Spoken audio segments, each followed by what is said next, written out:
Hello, everyone, once again, and welcome to the Daily Message brought to you by Unity Clear Lake Center in Lower Lake, California.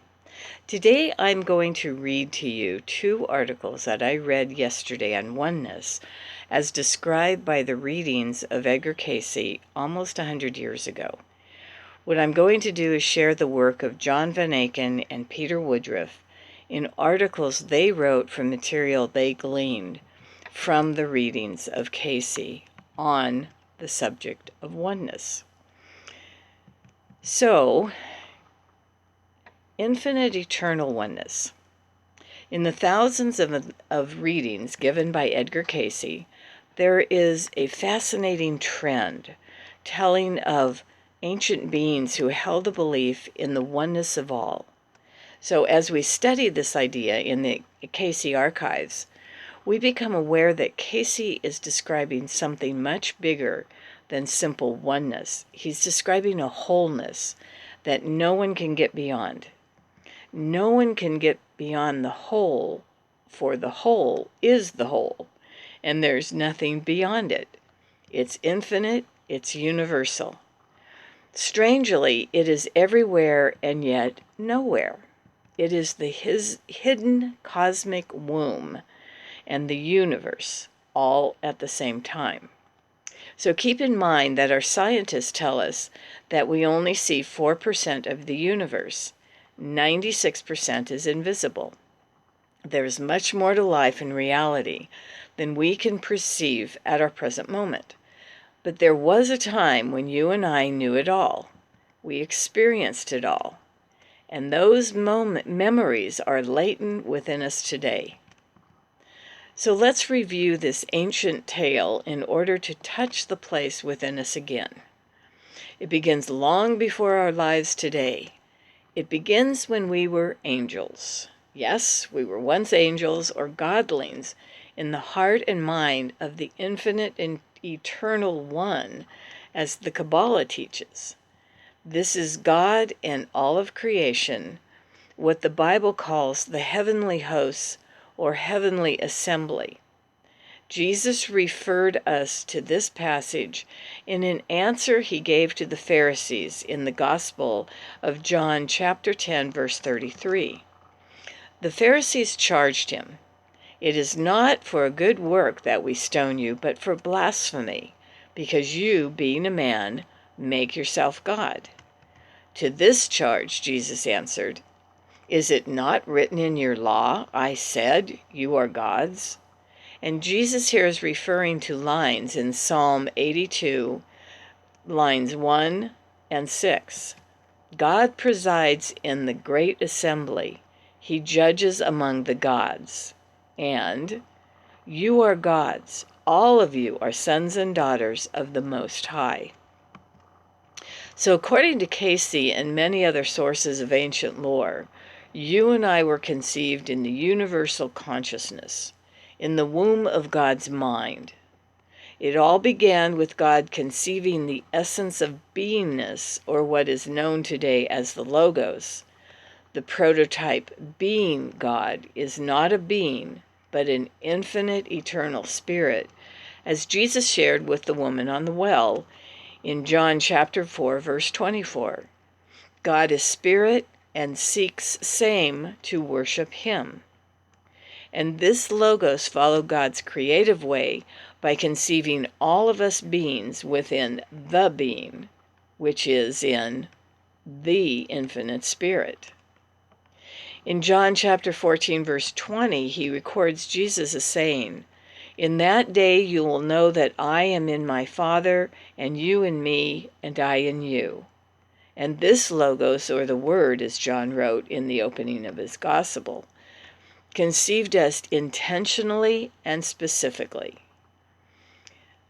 Even today, God, our Creator, is mindful of us. The infinite is aware of each finite being. This is the collective consciousness within the oneness. So originally we were angels or godlings like God, and in Genesis chapter 1, verse 27, God created man in his own image. Now, the English word man in this passage is actually the Hebrew word for being or person, with no gender specific attached to it.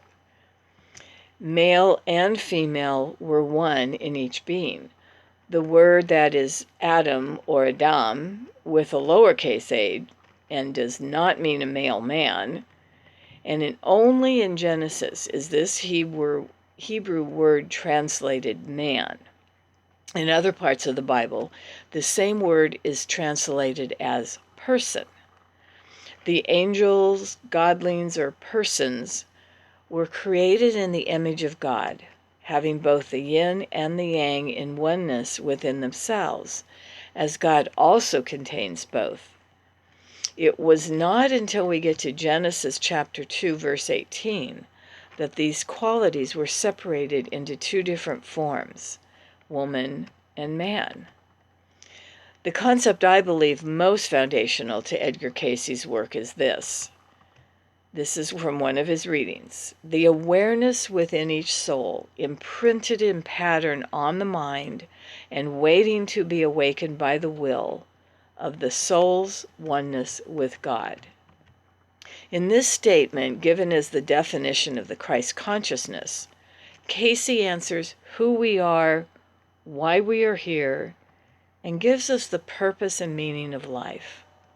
No limiting reference is made to a particular individual or religious tradition. The pattern of oneness is embedded within each and every one of us. When we were created as souls, we were created from the oneness consciousness. We were created by an infinite God as part and parcel of that infinite consciousness. Cayce references the many mansions of which Jesus spoke of as being the many states of consciousness that are in God's consciousness. So we come from an infinite consciousness, a mansion of consciousness, so to speak. As souls eventually entered the earth, it was like moving from a mansion into a 3-bedroom apartment. So not everything's going to fit. The earth is a 3-dimensional plane of consciousness. Much would need to be placed into storage, which is really a metaphor for the subconscious. So while we are in the waking state, we are aware of but 3 dimensions of our infinite consciousness. We have a sort of spiritual amnesia. Before birth, we are oneness consciousness. Then once born into this world, we slip into a 3-dimensional consciousness, and a soul consciousness slips into the subconscious realm.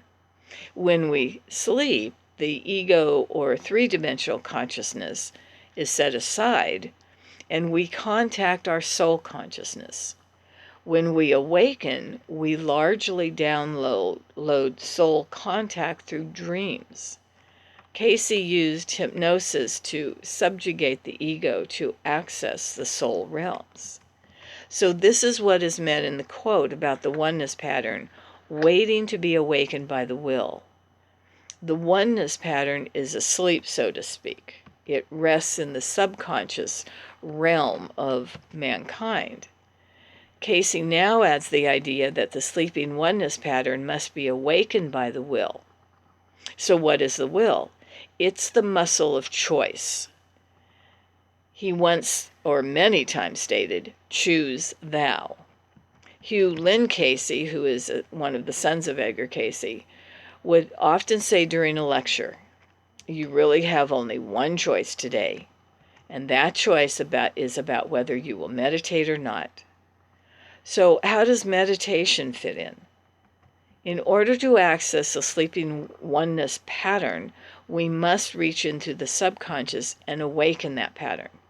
In meditation, we attune our bodies, our egos, our energy patterns to the vibration of the soul oneness consciousness.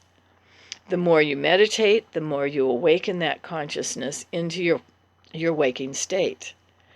So what is that awakened state? The oneness God vibration can best be described by the fruits of the Spirit. As you meditate, you eat of the fruit of the Spirit and assimilate that vibration into your waking life.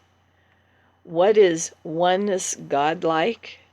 Love, joy, peace, patience, kindness, goodness, faithfulness, gentleness, and self-control. If you knew people who reflected those virtues, wouldn't you want to spend time with them?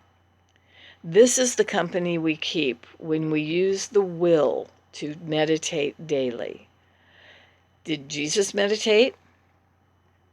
Did he not say, "I eat of the meat of which you know not of"? In other versions of the Bible, it reads, "I eat of the fruit you know not of." So to awaken the sleeping oneness, we must practice awakening techniques that will help us reach into the subconscious soul realm. Meditation, prayer, dream study, and even hypnosis regression done with spiritual intention can all help us awaken that oneness pattern and live from it. If this was a class, you might ask, can you give an example? What would that awakened pattern look like?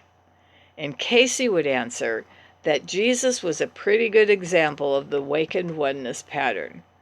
When his mother and brother came to his gathering and Jesus was interrupted, he would answer, "Is not everyone here my brother and mother?" Jesus was speaking from the awakened Christ consciousness of oneness. Casey tells us that Jesus spent the lost years in India, Persia, and Egypt, and he learned and practiced meditation and even deeper techniques to awaken the dormant oneness pattern. Buddha, for example, means the awakened one. So let me close with two sources that inspired the title of this work today. The first is from Carl Jung. The one primarily in need of redemption is not man, but the deity who is lost and sleeping in matter. The second, of course, is from the classic fairy tale Sleeping Beauty. We are all indeed sleeping beauties in the process of awakening from our slumbers and remembering our dormant oneness. So I hope you were able to glean something from today's reading. I know for me, when I was reading it last night, it once again assisted me to see beyond what I know of this world. So many blessings, everyone. We love you, we bless you, we appreciate, and we behold the Christ in you. Have a beautiful day, all.